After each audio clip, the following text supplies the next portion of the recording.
Mietteitä koiralenkiltä. Tässä on video, jota on toivottu.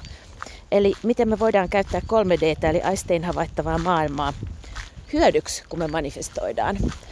Useinhan, jos olet katsonut mun videoita, niin mä sanoisin, että 3D:hen ei ole niin kuin luottamista. Eli tästä on tulossa oma pidempi videonsa Opi manifestoimaan -sarjaan. Tosi tärkeä video, koska tämä asia on tosi tärkeä sisäistää. Mutta jos lähdetään nyt siitä, että kun useammat rupeaa manifestoimaan, niin sitten me tehdään jotain toimenpiteitä. Vaikka affirmoidaan tai visualisoidaan tai muuten vaan muutetaan meidän identiteetti. Ja sitten me aletaan heti, että okei, no niin, missä se on? Miksi ei tämä ihminen nyt käyttäydykään eri tavalla, vaikka mä oon oletellut siitä erilaisia asioita? Miksi tämä olosuhde edelleen jatkaa niin kuin tässä näin mun elämässä, vaikka mä oon niin kuin affirmoinut jotain päinvastaista ja niin edespäin. Eli useimmiten me tavallaan kompastutaan siihen 3D:hen. Ja siihen liittyen se mun pidempi video niin kertoo siitä. Eli joka tapauksessa, kun sä alat manifestoimaan, niin älä käytä sitä 3D:tä validoinnin välineenä siinä, että onnistuuko se manifestointi vai ei, vaan sitä, että kuka sinä olet. Että rehellisesti vaan itsellesi myönnät, että onko ollut enemmän se ihminen, joka on sitä mieltä, että mulla ei oikeastaan olekaan vielä sitä, mitä mä haluan, vaikka mä nyt ikään kuin tässä manifestoin sitä. Vai onko mä enemmän ollut se ihminen, joka pystyy rauhallisesti ajattelemaan, että hei, mulla on tää jo, mun ei tarvitse miettiä, miten mä taas saan tän, tai mitä tulee tapahtumaan, tai jotain muuta, koska mulla on tää jo, koska mä oon se mun todellisuuden, tai oman todellisuuden, niin sanottu Jumala tai luoja, ja mä olen se, joka on päättänyt, että tämä asia on näin mun sisäisessä todellisuudessa. Nyt on kyse nimenomaan sisäisestä todellisuudesta. Okei, no mutta sitten se, miten me voidaan käyttää 3D:tä hyödyksi.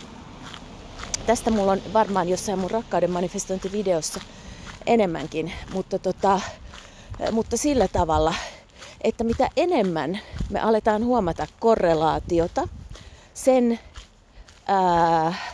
välillä, mitä meillä tapahtuu 3D:ssä ja sen välillä, mitä me ollaan ajateltu, mitä meillä on ollut mielessä, vaikka se olisi häivähtänytkin mielessä, niin sitä niin kuin enemmän me tullaan vakuuttuneeksi siitä, että tämä homma toimii, että tämä todellisuus todellakin muodostuu sen mukaan, mitä meillä on tietoisuuden sisällössä, niin muodostuu se meidän oma henkilökohtainen todellisuus. Eli paljon paremmin kuin mitkään affirmaatiot, niin sen sun oman manifestoija-identiteetin kasvattamiseksi sä voit käyttää sitä 3D:tä.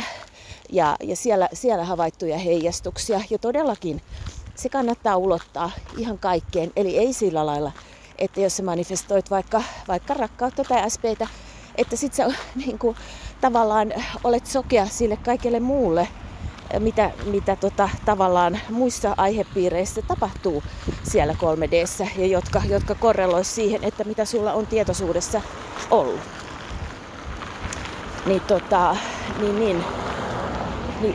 Tällä lailla sitä 3D:tä voi käyttää hyödyksi. Esimerkiksi kerron oman esimerkin nopein tähän vaan.